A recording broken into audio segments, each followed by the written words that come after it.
profesor titular de la Universidad de Valencia. En este momento está realizando su doctorado en neurociencia. Es presidente de la Sociedad Española de Fisioterapia y Dolor, SEFID. Es director del Máster de Terapia Manual en la Universidad de Valencia. Imparte formación de posgrado en distintas universidades sobre abordaje del dolor. Es autor de 2 libros sobre columna cervical y es autor de distintos capítulos de libros también. Hemos comentado una circunstancia especial que tenía el profesor Torres, y es que debe salir después de su ponencia, así que a lo largo de su intervención pueden ir preparando preguntas para la mesa que antes de salir amablemente tratará de contestarles. Muchas gracias. Bueno, en primer lugar agradecer al comité organizador del Ilustre Colegio Oficial de Fisioterapeutas de Andalucía que me haya invitado, lo considero una deferencia.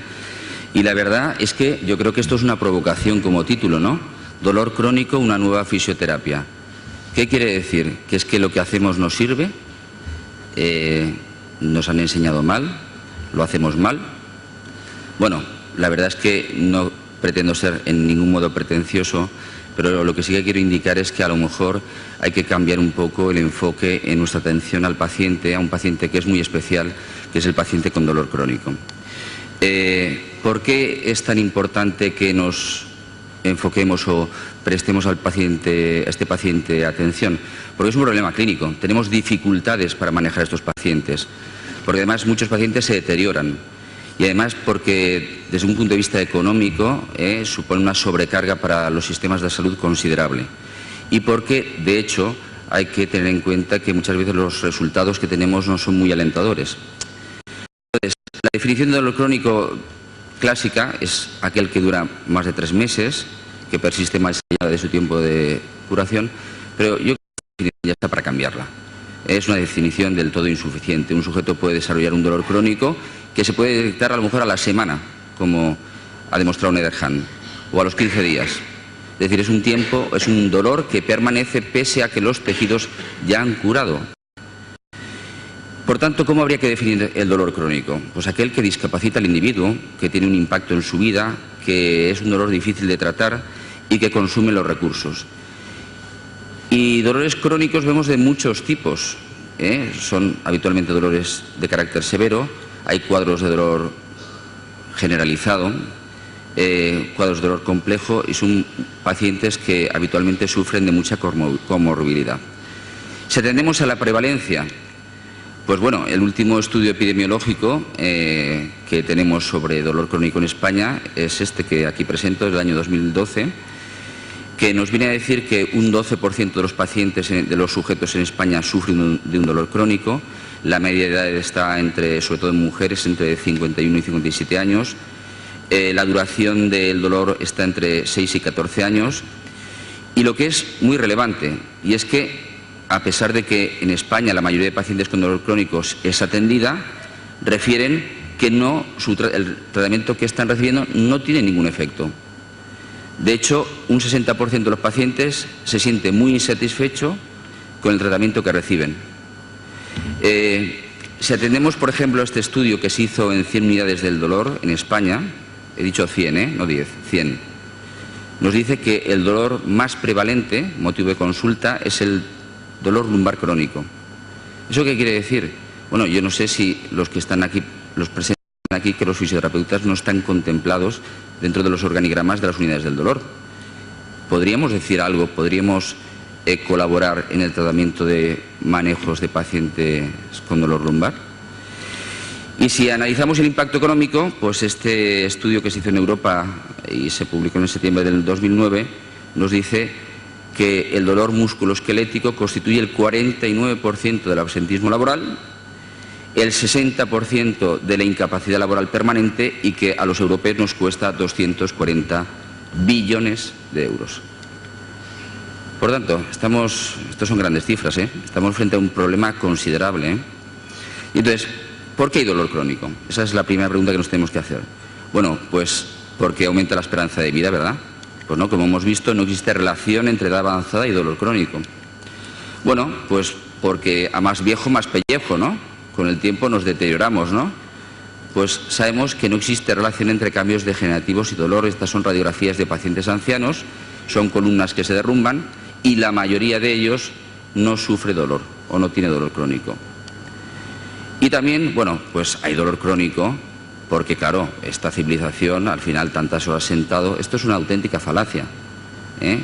Tenemos dolor crónico porque estamos más tiempo sentados y no nos movemos. Pues yo aquí les presento este cuadro fantástico de las espigadoras y les recuerdo a todos ustedes cuando nuestros parientes iban a la vendimia y estaban 3 meses vendimiando, la primera semana se partían la espalda, pero ninguno desarrollaba ningún cuadro de dolor lumbar crónico.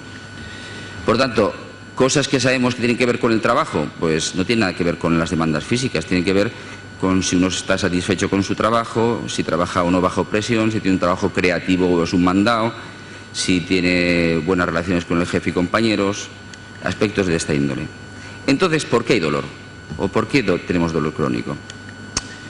Bueno, pues Jacobson y Mariano nos vienen a decir que si vamos mal con el dolor crónico es porque el modelo, la forma de comprender el dolor y el modelo estructural de nuestros sistemas médicos pues lo hace bastante mal.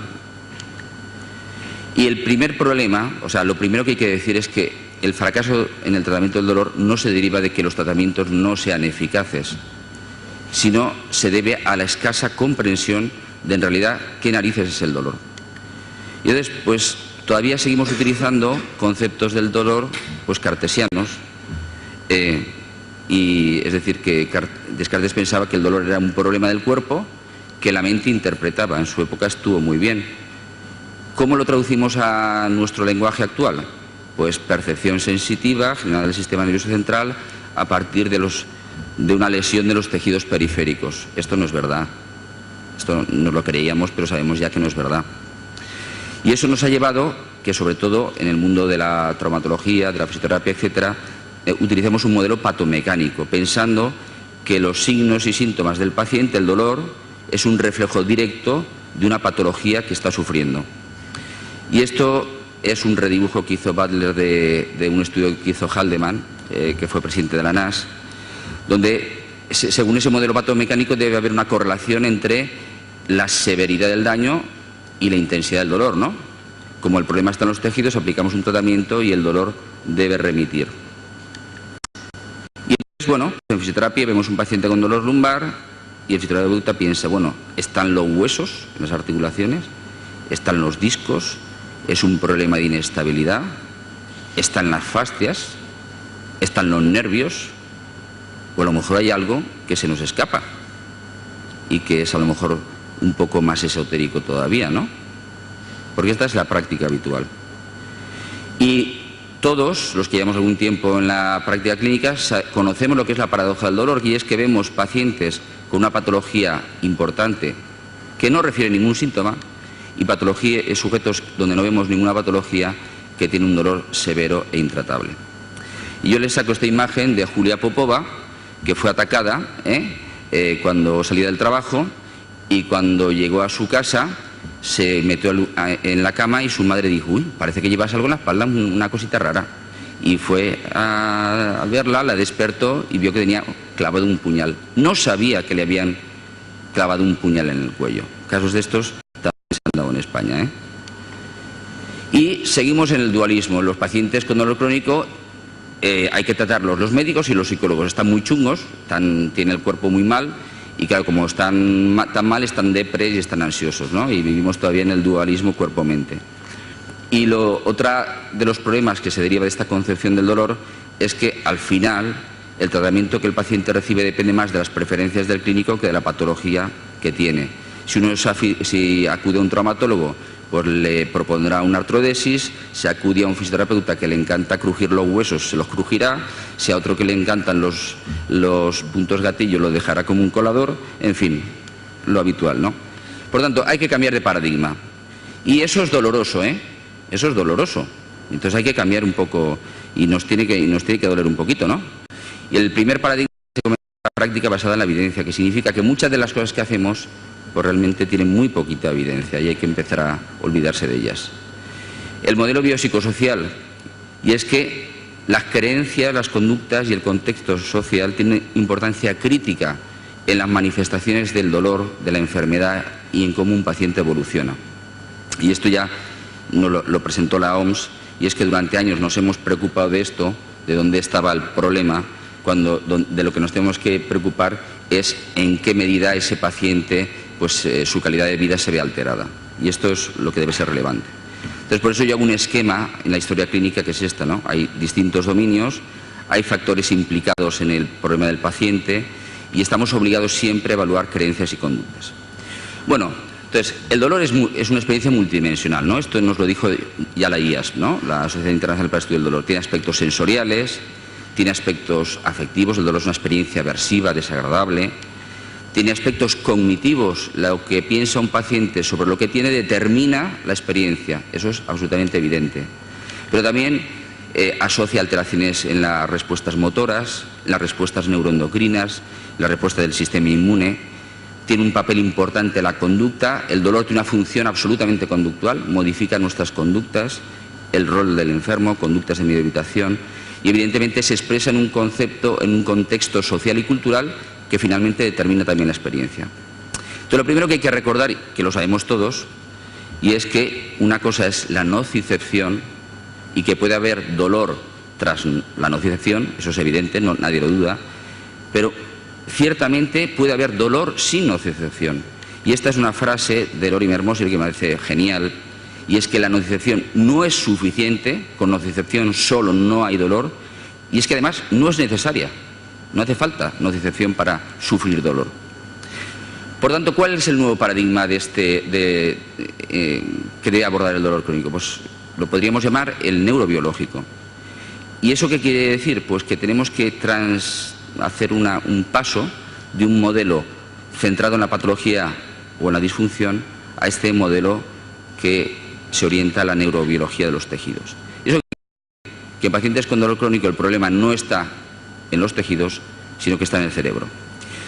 Y esto se ve reflejado, y les saco aquí un capítulo muy bueno de Louis Gifford y Mick Tucker y Jones, que se publicó en una de las, diríamos, Biblias del dolor, en el año 2005, y es el papel fundamental que ha jugado la fisioterapia a nivel mundial, en algunos países, en el modelo, en el cambio de modelo de atención al paciente con dolor crónico. Bueno, con esta intención, pues un grupo de fisioterapeutas ya hace unos años, y también no fisioterapeutas, impulsamos la creación de esta sociedad, que es la SEFID, intentando cambiar el modelo de atención al paciente y tener una influencia en la sociedad. De lo que se trata es de que el paciente con dolor crónico realmente esté mejor atendido y se resuelva su situación. Entonces, ¿qué es el dolor crónico? Bueno, pues el dolor crónico sabemos que son cambios en el procesamiento central del dolor, es un proceso de sensibilización central, que sabemos que es complejo, que ocurre en múltiples niveles del sistema nervioso, y no me voy a alargar con esto.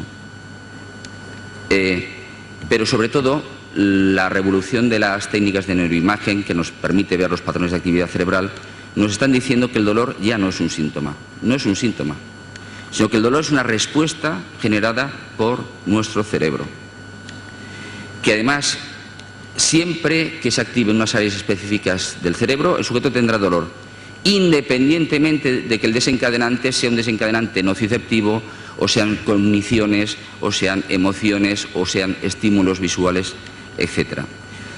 Los mapeos del cerebro con dolor sabemos que nos parecemos todos bastante, que hay diferencias individuales en función de la experiencia y sobre todo que hay diferencias considerables en pacientes con dolor crónico. Y sabemos que cuando un sujeto tiene dolor se activan múltiples áreas del cerebro y del sistema nervioso central. Y bueno, una de las teorías que fue y sigue siendo revolucionaria para comprender el dolor fue la de Melsack, que es la teoría de la neuromatriz, que viene a decir que todo lo que sentimos y experimentamos evidentemente lo genera el cerebro y que esa neuromatriz de la experiencia o de la percepción corporal es la que genera respuestas, y una de esas respuestas es el dolor, como otra respuesta pueden ser emociones, conductas, etc.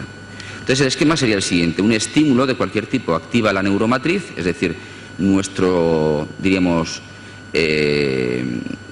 sistema operativo cerebral, y este pone en marcha un programa específico adaptado o congruente con ese estímulo, o que el cerebro considera congruente. Y dentro de ese programa específico está el dolor y otros aspectos de la experiencia que el paciente tiene. Entonces el esquema sería el siguiente: acude un estímulo, se van a poner en marcha una serie de redes neurales de protección básicas, redes neurales límbicas, somatosensoriales y finalmente redes cognitivas. Y este concepto de la neuromatriz, asociado al concepto de cuerpo virtual de Wolf, viene a decirnos que el dolor no pertenece al cuerpo real, sino al cuerpo virtual. Y hay una frase excepcional de Melsack que viene a decir que no se necesita un cuerpo para sentir un cuerpo. Los sujetos que son parapléjicos tienen un dolor severo en los miembros inferiores y no se sienten las piernas. Y también nos dice que cada una de las cualidades de la experiencia del dolor puede ser generada por el sistema nervioso central sin necesidad de ningún estímulo nociceptivo, una vez más.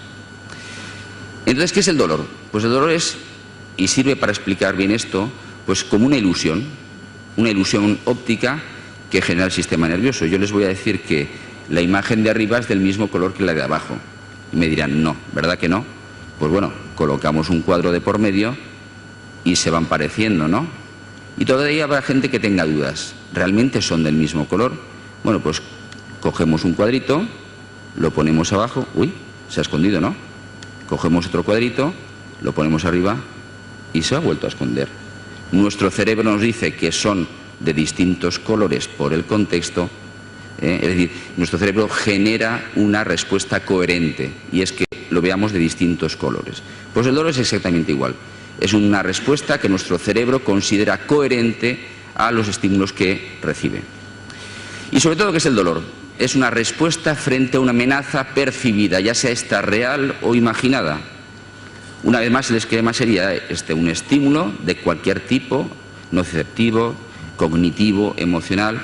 El cerebro tiene que decidir en milisegundos: esto es potencialmente peligroso, este estímulo quiere decir que estoy en peligro, y para ello va a acceder a la memoria, a experiencias pasadas, etc.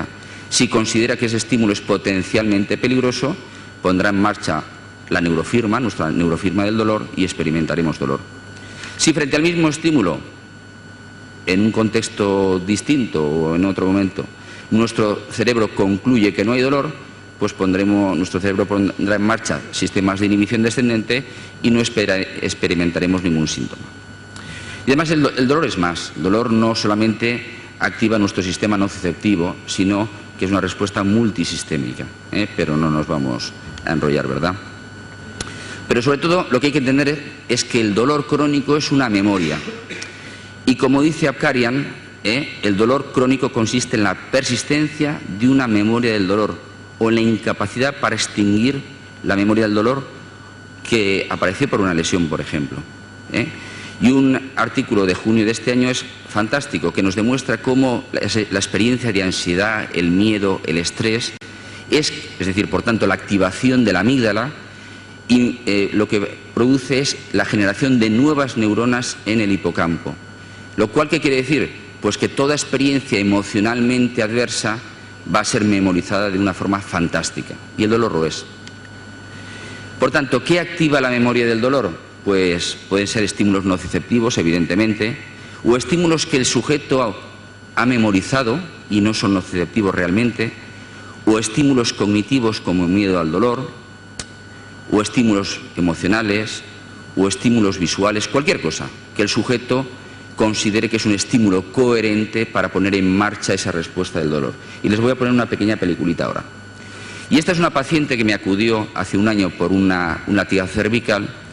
Cuando le hice la entrevista, en realidad su problema, yo te aviso, en realidad su problema no es que le dolía el cuello, sino es que tenía un dolor severo en la rodilla, un dolor que había tenido 4 años antes, después de una cirugía del cruzado anterior. Pero un año antes de ese accidente ya el dolor había cedido, había sido un dolor, una rehabilitación muy dolorosa, muy molesta, había sido intervenida 2 veces, 2 artroscopias de rodilla después, etc. Con lo cual, de repente empieza a contarme unas cosas y eso es lo que me cuenta. ¿Qué te pasa con la rodilla? Pues me pasa que a veces veo a alguien hacerse daño o caerse, o un futbolista pegarse un rodillazo y me duele a mí. O sea, me duele a mí, pero mi rodilla. O sea, no es que me dé sensación de decir, oh, pobrecito, qué daño se ha hecho. Sí, sí que, pero me duele físicamente, localizado. Bueno, hace unos años oiríamos a esta chica y diríamos, bueno, esta chica está un poco de la bola, ¿no? Está un poco de la cabeza, ¿no? Pero esto sabemos que es verdad. Es decir, esta chica había experimentado un dolor severo y simplemente un estímulo visual como el ver a alguien hacerse daño ya era capaz de evocar su dolor con la misma intensidad, con la misma calidad. Ese es exactamente mi dolor. Ya lo dice el refrán, ¿no? Duele de verlo, ¿no? Bueno, entonces, ¿qué sabemos más? ¿Qué nos dice la neurociencia? Pues que el cerebro cambia en sujetos con dolor crónico. Y, por ejemplo, sujetos con fibromialgia, hay un aumento de la actividad cortical que los diferencia de los sujetos normales. Además, sabemos que el cerebro se modifica, hay una reorganización cortical y subcortical, y entre otras cosas hay cambios en la representación en área somatosensorial primaria de nuestro cuerpo. Y esto, por ejemplo, estudios de Gerta Flor nos demuestran que en sujetos que tienen dolor de miembro fantasma, pues hay un solapamiento de la área que corresponde con la boca a la área que corresponde con la mano. Es decir, que nuestro cerebro se modifica. O, por ejemplo, estudios de Meinhofer en síndrome doloroso regional complejo, que también vemos lo mismo, que hay un solapamiento. Si la distancia normal es 1,8 centímetros entre el primero y el quinto dedo, pues en sujetos con síndrome doloroso regional complejo eso se reduce pues a 0,9 centímetros. Es decir, que nuestro cerebro cambia, lo cual nos explica muchas veces cómo sujetos se puede evocar sensaciones dolorosas o no dolorosas en áreas que teóricamente no corresponden con la zona estimulada. Os les presento aquí un caso de una chica que vi con un síndrome doloroso regional complejo tipo 2. Se hizo una cirugía del túnel carpiano y el cirujano le seccionó parcialmente el mediano, hizo un neuroma en continuidad, después tuvo un dolor severísimo, bueno, donde su tercero y cuarto dedo se habían convertido en uno solo. Por tanto, no podía hacer ningún movimiento individualizado de los dedos. Entonces se le pedía que abriera la mano y no los podía despegar, se le pedía que cerrara la mano y los dos dedos eran auténticamente uno solo, desde un punto de vista motor y sensitivo. Era incapaz de diferenciar un dedo del otro. Bueno, pues además los pacientes con dolor crónico sufren de muchas otras cosas. Tienen una comorbilidad muy elevada y alteraciones de tipo emocional. Y entre las cosas que sufren es un síndrome de hipersensibilidad sensorial generalizada. Cosas curiosas. Por ejemplo, los sujetos con fibromialgia les molesta más el ruido. No es que les moleste más, es que además oyen más que los sujetos normales. O los sujetos con dolor crónico, este es otro estudio del grupo de Apkarian, es alucinante. Los sujetos con dolor lumbar crónico detectan mejor los sabores que los sujetos normales. Tiene una hipersensibilidad sensorial gustativa. Y otras cosas, pues que sabemos que el dolor funde el cerebro. Y esto es cierto, muchos estudios lo demuestran, muchos, Y es, por ejemplo, sujetos con fibromialgia tienen una atrofia, una disminución de la sustancia gris a nivel del cerebro. Y en zonas relevantes, o este estudio también de Apkarian, los sujetos con dolor lumbar crónico tienen una atrofia del córtex prefrontal, se hacen más cortitos, más tontitos, tienen déficits cognitivos. Y como dice Breivik, de forma resumida, el dolor crónico es una enfermedad del cerebro. El dolor crónico está en el cerebro. Con lo cual, si tenemos que abordar el tratamiento del dolor crónico, ¿qué tenemos que hacer? Lo primero, que lo que hagamos esté basado en la evidencia y sobre todo centrado en el paciente. Y pues por provocar un poco al personal hay que saber que la evidencia nos dice algunas cosas, y es que los tratamientos pasivos y las terapias alternativas son irrelevantes en el manejo de pacientes con dolor crónico. Y la evidencia que nos dice que hay cosas que sí que funcionan, y es educar al paciente, una fisioterapia activa y aumentar su nivel de actividad física. Entonces, ¿cuál es el tratamiento que ya hace años que promovemos y alguno de aquí, de los que está aquí, está utilizando también? Pues primero un abordaje cognitivo y conductual, el objetivo es la sensibilización central, modificar esa reorganización cortical que el paciente ha sufrido, y que es crítico manejar aspectos psicosociales que están implicados en la experiencia del dolor del paciente. Y entonces este sería un poco el programa que en mi práctica de dolor crónico yo hago. Hay una parte que sería la reestructuración cognitiva, la desensibilización, la reeducación física y sobre todo estimular a que vuelvan a su vida normal. Entonces, en conclusión, ¿qué hay que hacer? Pues lo que tenemos que hacer es, si el problema está en el cerebro, debemos hacer fisioterapia para tratar el cerebro, adaptada al cerebro. Y entonces, ¿qué es lo que hace el fisioterapeuta o el clínico que se dedica a tratar a esos pacientes? Pues es un rol totalmente distinto. En vez de aplicar técnicas, lo que hacemos es estimular cambios cognitivos, conductuales y favorecer cambios neuroplásticos. Lo que intentamos es resetear el cerebro. Y para tratar el cerebro, pues yo, de forma esquemática, divido el tratamiento pues en estos 5 aspectos. Por ejemplo, tratamiento cognitivo, porque son sujetos que tienen cogniciones erróneas, catastrofistas, tienen conceptos patoanatómicos erróneos que a lo mejor les hemos transmitido nosotros o otros profesionales de la salud. Y entonces tenemos que hacer una auténtica reestructuración cognitiva. Y para ello la neurociencia nos apoya. Y hay que hablarles de lo que es la sensibilización central, que el dolor es una memoria, que el dolor no está en su cuerpo real, sino que está en su cuerpo virtual, que el dolor depende del contexto, etc. Entonces la gente me dice, oiga, ¿usted está haciendo psicología? Y digo, pues no. Pues Dakin y Richardson ya nos dicen que el manejo de los factores psicosociales asociados al dolor y a la incapacidad funcional tiene que ser una parte, y es esencial, de la responsabilidad del fisioterapeuta con respecto al paciente. Es decir, esa es nuestra responsabilidad, manejar aspectos cognitivos y psicosociales que estén implicados con la experiencia del dolor del paciente.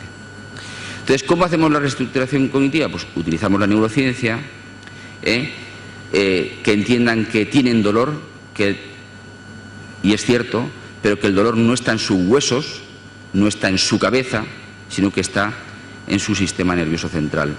Es biologizar la experiencia que el paciente tiene.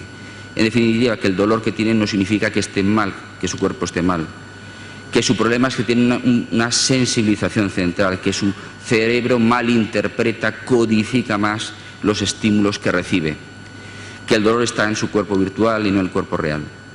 Desde el punto de vista, ¿cuál es el tratamiento sobre el contexto emocional? Pues sabemos que los pacientes son pacientes hipervigilantes, que viven con miedo, el miedo los atenaza, que sufren un auténtico distrés emocional y evidentemente, y lo pongo entre paréntesis, ¿hay algún otro aspecto de tipo emocional que esté implicado en el desarrollo del dolor crónico?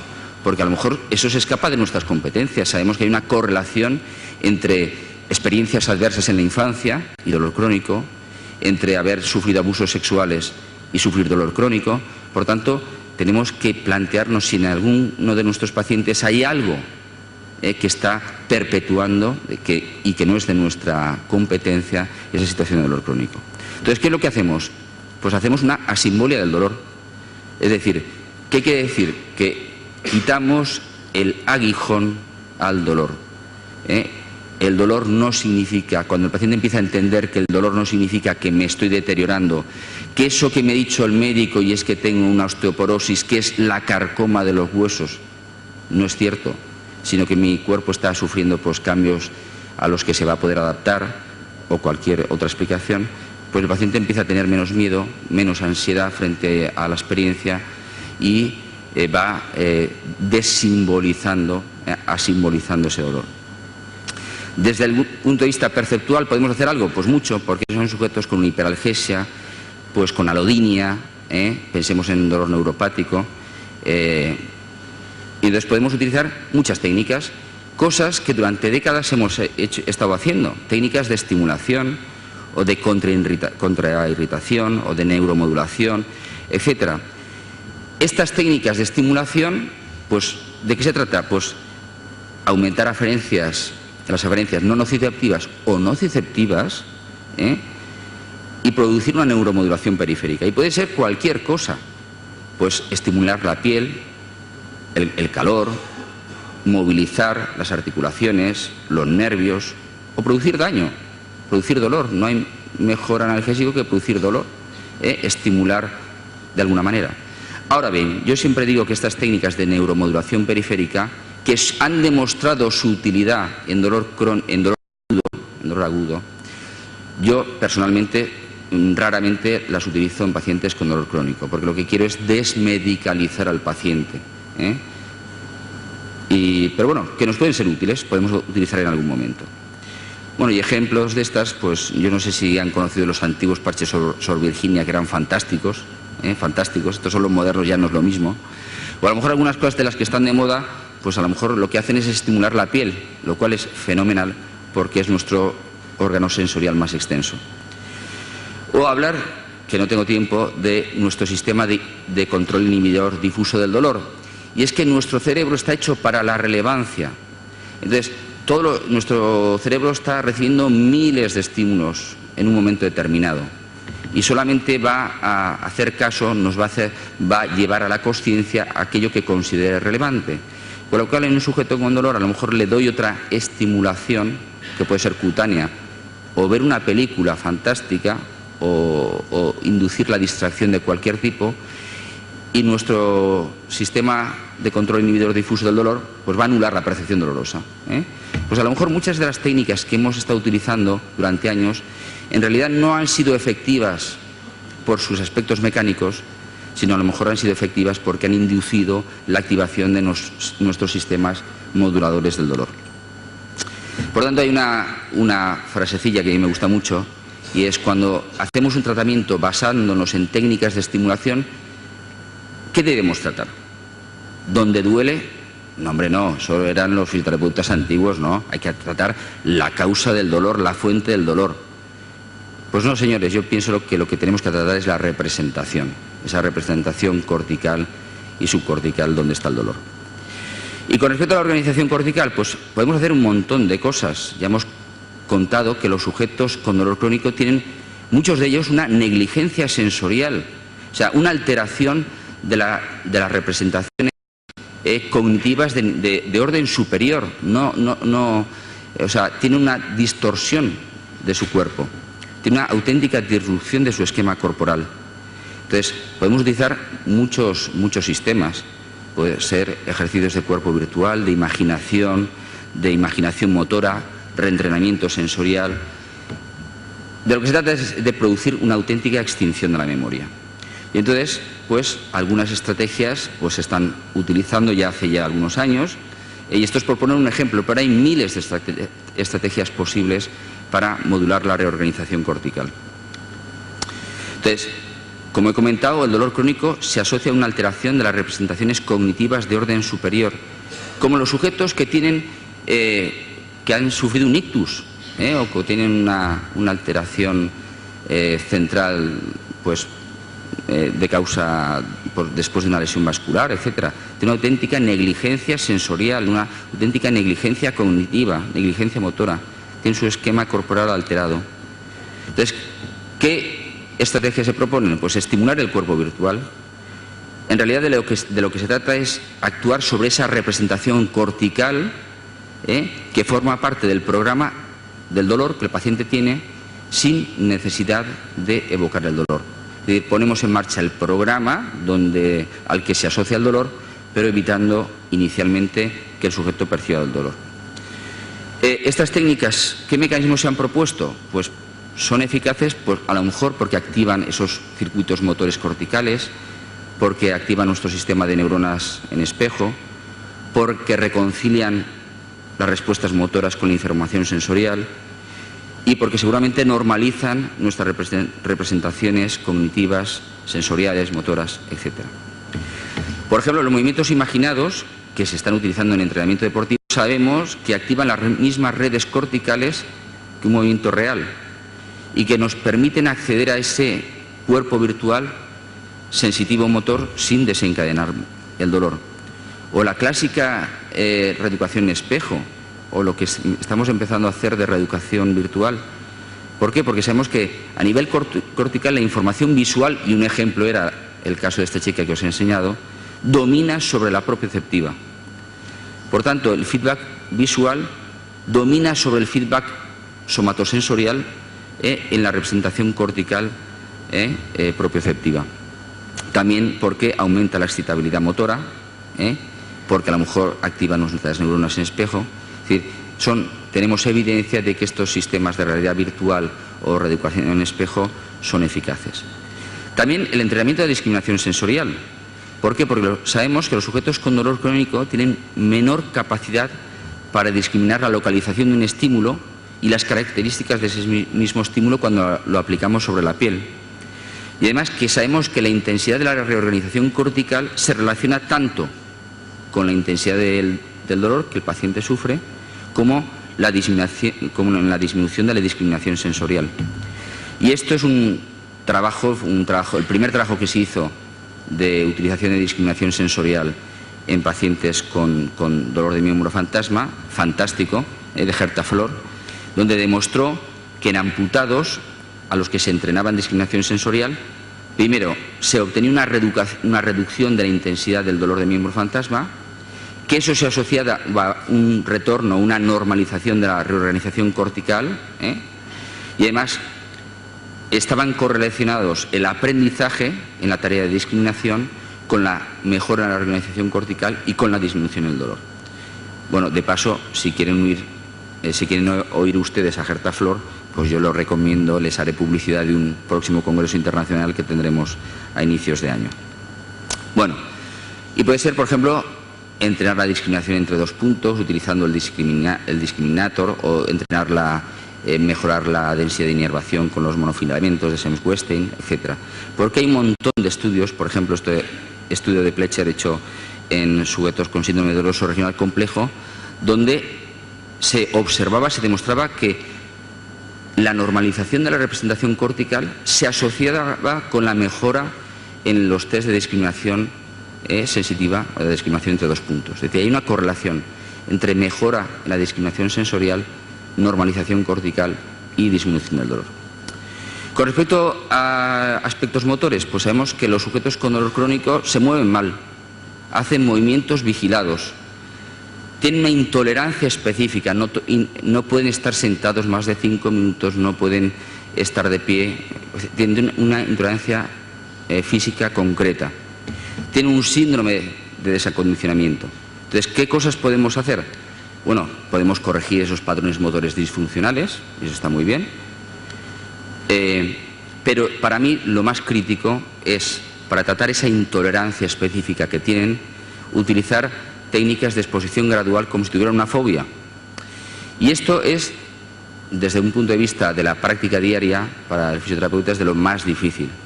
Tenemos que desarrollar una progresión secuencial con una línea de partida en cuanto a distancias o tiempos que no provoquen el dolor, con un incremento progresivo obligatorio, porque muchos de estos pacientes son el típico que te dicen, bueno, mañana vamos al cine, y te dice, bueno, pues si el dolor me deja, iré al cine, pero si el dolor no me deja, no iré al cine. Es decir, que al final el dolor es el que domina su vida, entonces hay que romper este círculo vicioso. Entonces el sujeto se le pone un programa de exposición gradual y lo tiene que hacer sí o sí. Habrá que a lo mejor ajustarlo si evoca demasiado dolor, pero hay que romper este círculo de yo hago en función de lo que el dolor me deje hacer. Y bueno, esto es un tipo de planilla de los que yo utilizo en la consulta, donde el paciente tiene que hacer pues esta exposición gradual al estímulo doloroso. Y otra cosa que para mí es tremendamente relevante, el sujeto tiene que, les damos, aparte de ese programa de exposición gradual, un programa de reactivación física. ¿De qué se trata? Pues de que el paciente sude. Y yo, esta diapositiva ya hace muchos años que la voy sacando por ahí, y es que yo hay cosas que no recomiendo. Y no recomiendo las gimnasias suaves, ni tai chis, ni aquagyms, ni yogas, ni nada de esto. Y no es que les tenga yo manía, en absoluto. El problema es el contexto. Y es que toda la gente que va a hacer tai chis y yogas y aquagyms, todos son sujetos con dolor. Y mis pacientes con dolor crónico, una vez empiezan el programa, tienen prohibido hablar de dolor. No pueden hablar de su dolor. Claro, se juntan a otros, en estos grupos de pacientes, y al principio intentan aguantarse cuando alguien les dice, oye, ¿tú cómo estás hoy? Y dicen, bien, bien, bien. y la otra sigue, pero es que yo hoy me he levantado fatal y de verdad que estás bien, y al final caen en la tentación y dicen, ay, pues yo estoy fatal también, la verdad. Y entonces mal, eso va muy mal. Entonces yo recomiendo a los pacientes que hagan actividad física en un ambiente que no tenga nada que ver con el mundo del dolor. Porque además, ¿el ejercicio físico es bueno para el dolor? Sí, mejora el desacondicionamiento físico, pero seguramente lo más potente del ejercicio físico y es que tiene que ver con las creencias, con experimentar el éxito en el rendimiento físico.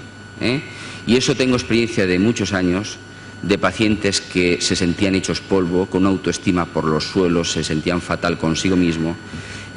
Recuerdo un psicólogo con un dolor lumbar crónico, y yo le obligué, entre comillas, a que fuera a un gimnasio, se aficionó, era un sujeto que nunca en su vida había hecho ejercicio, era un intelectual, le daba asco sudar.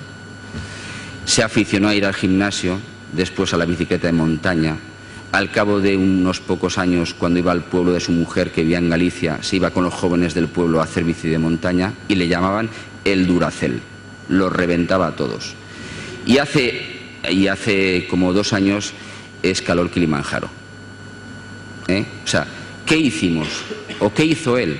O sea, cambiar la percepción de sí mismo, de sentirse de un tío hecho polvo, incapaz de hacer nada, a experimentar pues que su cuerpo funcionaba, a mejorar su autoestima, etc.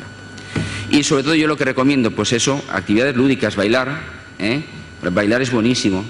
¿Por qué es buenísimo bailar? Porque muchas veces cuando mandamos a un paciente a ejercicio físico, está pendiente de sus percepciones corporales. Cuando un sujeto baila, está pendiente de no hacer el imbécil, perdonadme la expresión, es decir, no parecer un pato, no pisar a la compañera de baile, de hacer los pasos bien. La gente se divierte, si hace baile 2 o 3 días a la semana, normalmente se hace una el sábado después se va uno a cenar, y además pueden haber cosas que pasen después, que también son muy, muy lúdicas, ¿no? O sea que va fenomenal. Con respecto a las conductas, pues son sujetos que viven con una permanente conducta de miedo-evitación, y eso les lleva a la autoexclusión social, a encerrarse en su casa, a no salir, etc. Pues entonces, tenemos que actuar sobre esas conductas, y sobre todo, eso, les invitamos a que no pierdan oportunidad para pasárselo bien, para disfrutar de la vida, para salir con los amigos, que no manden mensajitos como este: no voy a poder quedar, no veo nada, ¿verdad?, sin gafas, el dolor de mi espalda ha empeorado, ¿no? Esto es lo típico que hace un paciente con dolor crónico. Y sobre todo estimular la vuelta al trabajo, que la cosa está muy mal, ya lo sabemos todos, lo dice Gordon Waddell, uno de los grandes en el dolor lumbar. Lo típico, no, usted hasta que no se encuentre al 100% no vuelva a trabajar. No, hombre, no. Reincorporación al trabajo, reeducación por el trabajo puede ser un fantástico método de reeducación y de fisioterapia. A lo mejor hay que modificar un poco inicialmente el trabajo, pero hay que trabajar, señores, hay que trabajar. Y aumentar la interacción social, las actividades recreacionales, no perder la oportunidad para pasárselo bien. Y sobre todo, porque como son sujetos que, muchos de ellos que llevan muchos años con dolor, ayudarles a identificar el éxito, a experimentarlo, porque a lo mejor están realmente mejorando, objetivamente se ve que mejoran, somos todos conscientes, pero yo estoy en dificultad para ver que están mejorando. Y yo creo que me he portado bastante bien con el tiempo, ¿no? Como conclusión, el dolor crónico está en el cerebro, se produce porque hay cambios neuroplásticos en el sistema nervioso central. Cuando tratemos pacientes con dolor crónico debemos basar el tratamiento en esa nueva comprensión de esos cambios neuroplásticos que ocurren, y en esos cambios psicosociales asociados. Hay nuevas estrategias en el tratamiento del dolor crónico que pueden actuar sobre esa neuroplasticidad central que es maladaptativa. Son necesarios, y eso es una invitación a todos ustedes, fisioterapeutas que sean expertos en el tratamiento del dolor crónico, que sean capaces de modificar esas creencias erróneas que el paciente tiene, esas conductas de miedo y evitación, que sean capaces de establecer un programa que favorezca el reacondicionamiento físico y que normalice esas respuestas corticales. Y finalmente, los conocimientos actuales que nos concede la neurociencia, junto con el nuevo abordaje, con esa aproximación neurobiológica y con ese modelo biopsicosocial que debe basar nuestra práctica cotidiana, deben impulsar un cambio en el modelo de fisioterapia orientado al paciente con dolor. Y como decía Dante Alighieri, quien sabe dolor todo lo sabe. Esto, en fin, da vergüenza, pero en fin, esto es casi un poco de publicidad de un libro mío, en fin, pero lo vamos a pasar rápido para que no se note. Y finalmente, invitaros a todos vosotros al segundo Congreso Internacional de Dolor y Fisioterapia de la SEFID, que lo tendremos el 3 y 4 de febrero en la Universidad de Alcalá de Henares. Aquí tenemos el director del departamento que muy amablemente nos está apoyando, con muchos ponentes internacionales de altísimo nivel como Gerta Flor, Thomas Graven Nielsen, Paul Watson, un fisioterapeuta que fue el anterior presidente de la Sociedad Inglesa del Dolor, que está dominada por anestesistas, pues fue un fisioterapeuta el presidente, o Ian Wilson y otros muchos docentes y ponentes con mucha experiencia y con alta calidad. Está aquí entre nosotros Arturo Goicoechea, neurólogo, lo estoy viendo. Hola, Arturo. Y que yo creo que va a ser una fantástica oportunidad para entender qué es esto del dolor crónico, qué cosas se puede hacer en dolor crónico. Y bueno, muchas gracias por vuestra atención.